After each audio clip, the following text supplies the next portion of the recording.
All right, everybody, welcome back. We're going to be taking a deep dive today into some listener-submitted articles all about AI. Uh-huh. And I got to say, some of this stuff is pretty wild. Oh, yeah, for sure. So let's jump right in. A lot of the articles you sent were focused on this whole OpenAI situation. Yeah. Specifically, like all these people leaving the company, which is kind of weird, right? Yeah. Because this is the company behind ChatGPT, which, like, Right. everybody's talking about. It seems like everyone's using it. Yeah, exactly. Yeah. But it's not just like a couple employees quitting. Right. We're talking co-founders, safety specialists, like big names. Yeah, it's a pretty big deal. And they're all going to this company, Anthropic, Yeah. which, from what I understand, was also started by former OpenAI people. Exactly. So that's where I kind of get confused. Like, Yeah. why would they leave to join a company founded by people who had similar concerns about AI safety as they did? Well, that's the thing. It's not that the companies are the same. It's more like they represent these two different approaches to AI development that are kind of battling it out right now. So it's like two sides of the same coin, kind of? Exactly. Like OpenAI is all about pushing the boundaries of what's possible with AI. Okay. Even if it means taking some risks. Right. While Anthropic is saying, hold on, we need to prioritize safety and ethics from the get-go. I see. So like OpenAI is building the rocket ship. Yeah. And Anthropics are trying to figure out the emergency brakes at the same time. That's a great analogy. And the thing is, this debate isn't just some abstract thing happening in Silicon Valley. Right. It has real-world consequences for all of us. Okay, I'm starting to see why this is such a big deal. Yeah. And so let's talk about Anthropic a little bit more. Sure. They're getting a lot of attention as this safety-first AI company. Right. But, like, what does that actually mean? How are they different from OpenAI in a practical sense? Well, for one thing, they're structured differently. They're a public benefit corporation, which means they're legally obligated to consider the broader impact of their work on society. Oh, that's interesting. So it's not just about making profits. Exactly. They're supposed to be thinking about the social good as well. Huh.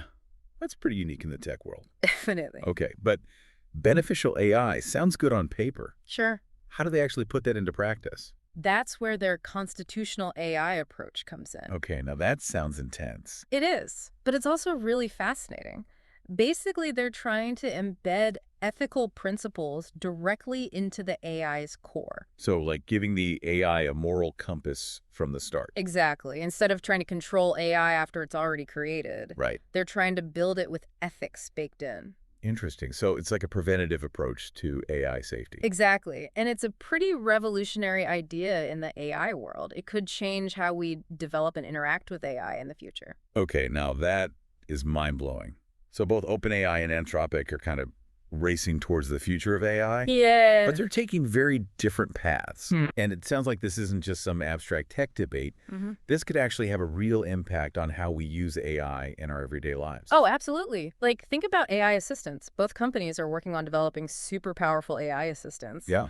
But their approaches to safety are like night and day. Okay, so like what if we start relying on AI to manage our calendars or write our emails or even make decisions for us? Should we be thinking about how those decisions are being made?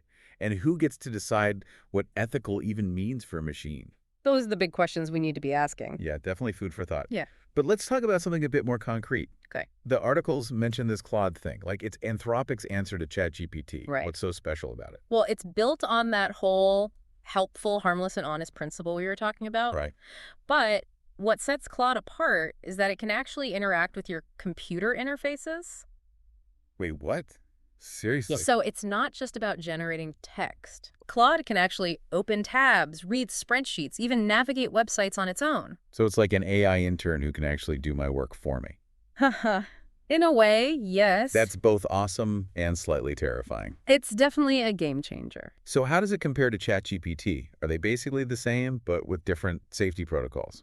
They're both incredibly powerful language models, capable of doing a ton of different things. Right. But this integration with computer interfaces gives Claude a real edge in terms of real-world applications. So it's like ChatGPT on steroids, but with a conscience. Something like that. And this is just the beginning, right? We're seeing this AI agent technology popping up everywhere. Oh, yeah. Microsoft, LinkedIn, even Apple are getting in on the action. So it's safe to say that AI assistants aren't just a novelty anymore. They're about to become a major part of our lives. Absolutely. And that's why it's so important to be having these conversations now about AI safety and ethics. Agreed. This stuff is moving way faster than I thought. Yeah, it does have a way of sneaking up on you. So before we completely lose our minds thinking about the robot apocalypse, I want to talk about the positive side of AI for a bit. Okay. One of the articles you sent featured Dario Amodei, who's the CEO of Anthropic. Mm-hmm. And he has this whole perspective on machines of loving grace, Yes. which honestly sounds like something out of a sci-fi novel.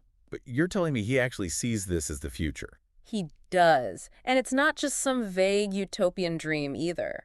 Okay, I'm intrigued. Amodei gets very specific about how AI could benefit humanity. You okay? Especially in areas like healthcare and economics. Oh, that's something I definitely want to hear more about.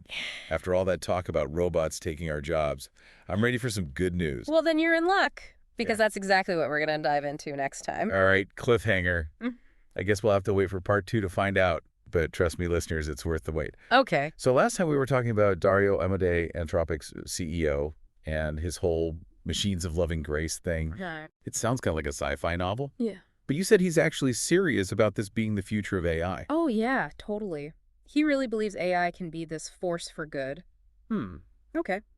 I'm listening. Especially in areas like healthcare Okay. and economics. All right. Those are some pretty big areas. So paint me a picture here. Yeah. What does this AI utopia look like according to Amodei?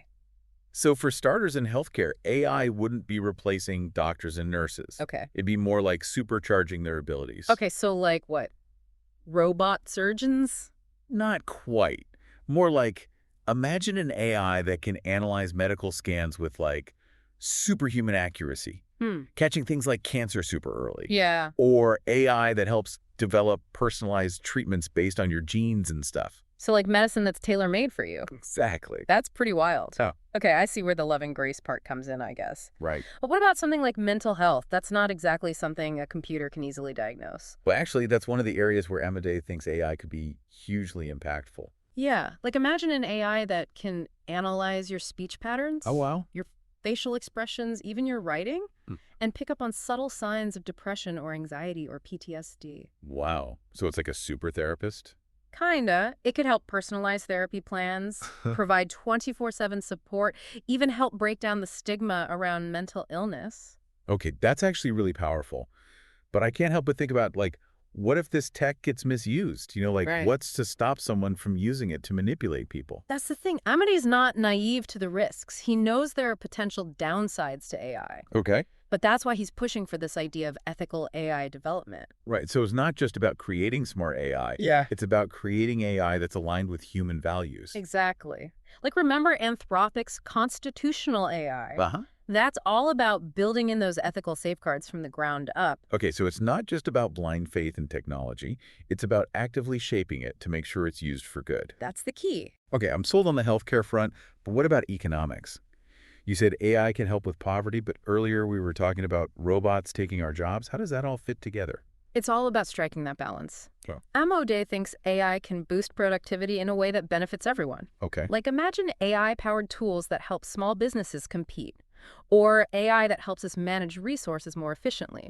So it's not about replacing human workers. Right. It's more about augmenting what we can do. Okay, so instead of AI taking over, it's more like AI and humans working together. Exactly. And the thing is, those uniquely human skills like creativity, critical thinking, emotional intelligence, those will be even more valuable in an AI-powered world. Yeah, that makes sense. Like, someone needs to design these AI systems. Someone needs to interpret the data they produce. Someone needs to make sure they're being used ethically. Okay, I'm starting to see the bigger picture here. It's not about AI versus humans. It's about AI, AD humans, building a better future. But let's bring it back down to earth for a second. We've been talking about these big theoretical applications, but AI is already being used in a lot of ways, right? Oh, totally. Like the articles mentioned Microsoft adding AI features to its Dynamics 365 platform. I got to be honest, I'm not exactly sure what that means for like the average person. Basically, it means they're using AI to automate a lot of those tedious tasks you probably hate doing at work. Okay, so like what? Data entry. Yeah. Scheduling meetings. Exactly. Stuff that takes up a ton of time but doesn't really require a lot of brain power. So it's like a super efficient personal assistant. Kind That of. actually sounds kind of nice. Right. But what about the people who work in those fields that are getting automated? That's a valid concern. But the thing to remember is AI isn't just replacing jobs. Okay. It's also creating new ones. Like what? Well, think about it. Yeah. Someone needs to develop these AI systems. Oh, yeah. Someone needs to implement them. Someone needs to manage them. Someone needs to make sure they're being used ethically. So it's more like a shift of the types of jobs that are in demand Exact. and the skills that are needed to thrive in this new environment. Right. We're going to need more AI engineers, data scientists, ethicists, trainers, you name it. So it's not all doom and gloom. Yeah. It's just about being adaptable and being willing to learn new things. Exactly. And that's where staying informed comes in. Remember Miles Brendage's advice. Don't be afraid to experiment with AI tools. Uh-huh. See how they work. Think about how they might affect your career. Right. It's not about being a tech whiz. Mm-hmm. It's about being an informed citizen in this world that's changing so fast. I totally agree. It's easy to feel overwhelmed by all this AI stuff. Yeah. But at the end of the day, it's a tool. Mm. And like any tool, it can be used for good or bad. It's up to us to decide how we want to use it. That's a great point. Speaking of using AI, one of the articles mentioned LinkedIn using it for hiring. Yeah, the hiring assistant. Is this like robots deciding who gets the job? Well, it's not quite that dramatic. Okay, tell me more. How does this thing actually work? Yeah. Okay, so this hiring assistant, it's not like robots making all the decisions about who gets hired. No, not at all. It's more like an AI-powered headhunter.